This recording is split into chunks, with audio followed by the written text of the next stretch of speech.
This next story is about something that you would think would generate some protests in New York City, where a nurse was fired after referring to Gaza genocide in her speech. So, Russell, go ahead. Yeah, she really was brave because she had to have known that she was taking a big chance saying this.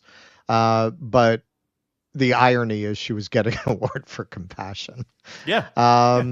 So this is NYU Langone, which, as you'll see in the article, has the naming of that has an interesting history.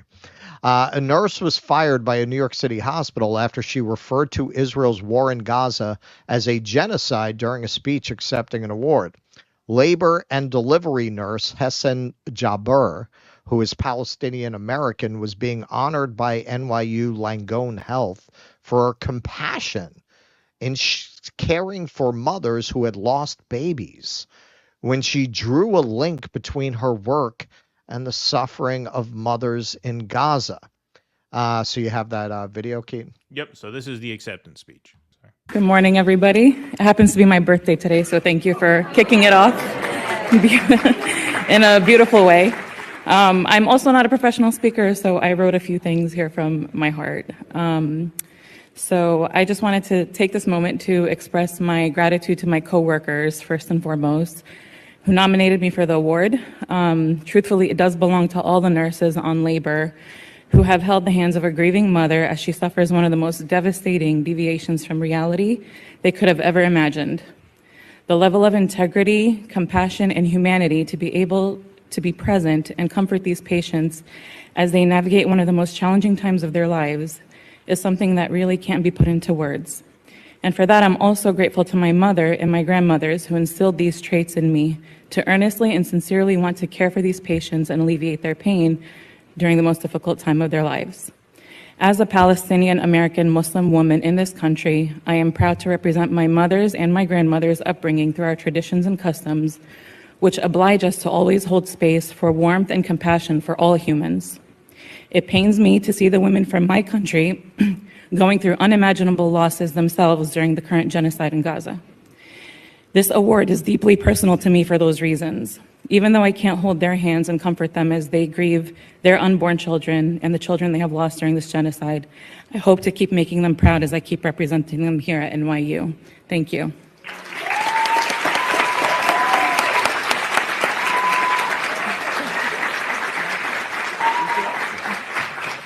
And for that, yeah, shit well, cans. Yeah, and certainly that speech was well received, right? So here's her own account. Her Instagram is I Know Why the Jaybird Sings. I gave an acceptance speech for an award I received for my work with bereaving mothers who lost their children during pregnancy and childbirth. On May 22nd, I arrived on my first shift back since receiving the award. As soon as I walked into the unit, I was dragged into an impromptu meeting with the president and vice president of nursing at NYU Langone to discuss how I put others at risk. Put others at risk. Wow. At risk of feelings. Yeah. At risk of reevaluating their support for genocide? What kind of risk put others at risk? And ruined the ceremony. I don't know. That sounded like a pretty enthusiastic applause she got at the end. Yeah. And offended people, of that I have no doubt. Because a small part of my speech was a tribute towards the grieving mothers in my country. I was sent back to work my shift while the hospital spent the day figuring out what to do with me. After working almost the entire shift, I was dragged once again to an office where I was read my termination letter by the Director of Human Resources, Austin Bender, and escorted off the premises by a plainclothes police officer. You're not going crazy and you're not missing anything. This is the paradox that is NYU Langone Medical Center. Now, by paradox, I don't want to assume, but I assume what she means by that is probably what we were just talking about. They probably present themselves as an extremely liberal and progressive institution. Oh, I'm sure they have the Pride Month decorations in the windows. Absolutely. I bet my life on that. Absolutely. And hey, man, a lot of gay people resent that as well. They call it gay washing, Right. and don't like the way these organizations use Pride Month to cover up their crimes. Right. A spokesperson for NYU Langone, Stephen Ratea, confirmed that Jabber was fired following her speech and said there had been a previous incident as well. Hessan Jabber was warned in December following a previous incident not to bring her views on this divisive and charged issue into the workplace, Mr. Ratea said in a statement. She instead chose not to heed that at a recent employee recognition event that was widely attended by her colleagues, some of whom were upset after her comments. As a result, Jabber is no longer an NYU Langone employee. Ratea did not provide any details of the previous incident. Jabber defended her speech in an interview with the New York Times and said talking about the war was so relevant given the nature of the award she had won. Quote, "It was an award for bereavement. It was for grieving mothers," she said. Jabber is not the first employee at the hospital, which was renamed from NYU Medical Center after a major donation from Republican Party donor and billionaire Kenneth Langone to be fired over comments about the Mideast conflict. A prominent researcher who directed the hospital's cancer center was fired after he posted anti-Hamas political cartoons, including caricatures of Arab people. That researcher, biologist Benjamin Neal, has since filed suit against the hospital. Jabber's firing was also not her first time in the spotlight. When she was an 11-year-old in Louisiana, the ACLU filed a lawsuit on her behalf after she was forced to accept a Bible from the principal of her public school. "This is not my first rodeo," she told the Times. Now, she posted something else that seemed to indicate that this award, because I was wondering if there was a previous incident, how did she wind up with this award? The colleagues vote. The other nurses voted for her to get this award. That's how she got this award. There's no way the administration would have given her this award and risked. Okay, so if she previously said something about this, you're going to give her a compassion award to someone who specializes in working with grieving mothers, and she's Palestinian and she's not going to say anything about this. They never would have given her that award. Right. So it was a bottom-up thing where it just so happened that she And was sent up that's there why on if you that day. heard the crowd, those are her colleagues. They were Exactly. enthusiastic. You had a few Zionist assholes who were bothered by it. Yep.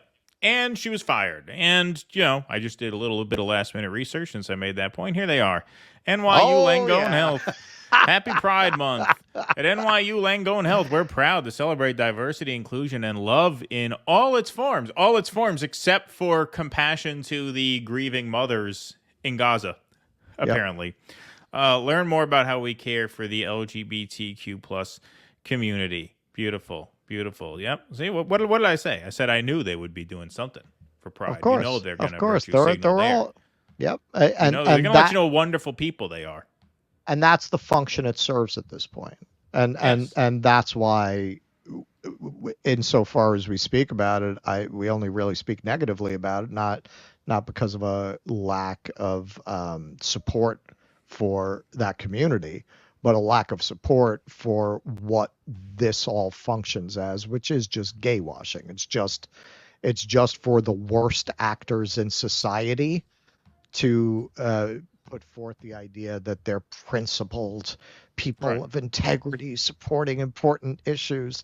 If you didn't have Pride, they'd have to invent something like it to pretend that they're not what they are. Yeah, and lucky for them, this firing coincided with the beginning of Pride Month. Right. Yep. So now they can remind everybody, hey, look how liberal we are. Look how liberal we are. We're nice liberals. Yeah, we fired a Palestinian nurse who was being given an award for her exemplary performance. We fired her because of the speech we just played. The speech we just played. She didn't go on pretty a rant. mild. It was mild. She didn't go on a rant about anything. She mentioned the experience of the people in her country. It's her country. She no doubt has family members there. Hope to God they're all alive. They might not be. They might not be. I've run into people at these events, these marches, who have lost over a dozen family members, and she doesn't even get into that. She just very, very mildly, very, very politely expresses, and not even a political sentiment. She's just saying how her experience as a Palestinian woman connects to her experience working at NYU Langone. And they dragged me into the office and escorted me out with a plainclothes cop. Wow. Plainclothes cop. Yeah, police officer. For a escorts her out. fucking nurse who works with grieving mothers. Yeah. A police officer drags her out. She's a tough one. Tough one. You better get the cops in there. Yeah. Yeah, that's just disgusting. And as we've pointed out many times, if the intention here with Israel is to give a refuge for Jews in the face of anti-Semitism, let me tell you, you're not helping with the anti-Semitism, because think about how all her colleagues who voted for her feel about this. What do they think? Oh, you might have heard this. There's this perception that Jews have disproportionate control over society. Right. I don't think things like this really help. No. Where a maternity nurse says about the mildest thing a Palestinian woman who works with grieving mothers could have said in that situation. And she gets instantly fired. That does not help with tamping down the spread of anti-Semitism. Right. Because you've made Judaism synonymous with that. So now they're like, these Jews. What, exactly. They're not thinking that. Exactly. And it's really the war machine using Jews as a sort of scapegoat, because what that does is it really covers for the war machine. The reason why we are so subservient to Israel is not because there's a secret cabal of Jews that runs everything. It's because we need, as RFK put very, very plainly, an aircraft carrier in that region. We need a proxy in that region to control the resources and the flow of resources and money and oil in that region. And so we say, why don't we just stick the Jews there? This way, anybody who has anything to say about American imperialism can be branded as anti-Semitic. That's right? it. That's what it is. So it's not that perception is accurate, but that perception is certainly fed when something like this happens. Yeah. Right. They use the Jews to deflect from the military-industrial complex. Right. And they use the gays to deflect from basically everything. Right, Everything. Exactly. They just hide behind the pride flag anytime economic inequality comes up. That's racist. Right. Remember, Hillary Clinton literally was throwing that at Bernie Sanders. Well, is that going to solve racism? That really, because she's not artful like her husband. She just presented what identity politics really is in its rawest form. You couldn't make it more clear that that's the purpose of it than to reject broad universal social programs. What was it? Breaking up the banks. That's what it was. Breaking up the banks. Is that going to solve racism? Right, is that going to solve racism? Apropos of nothing. There's no, that just shows you that's what this is for. That's what this is for. Just rule of thumb. If you can find it on the side of a Starbucks cup, if it's being tweeted out by Amazon, it's serving power.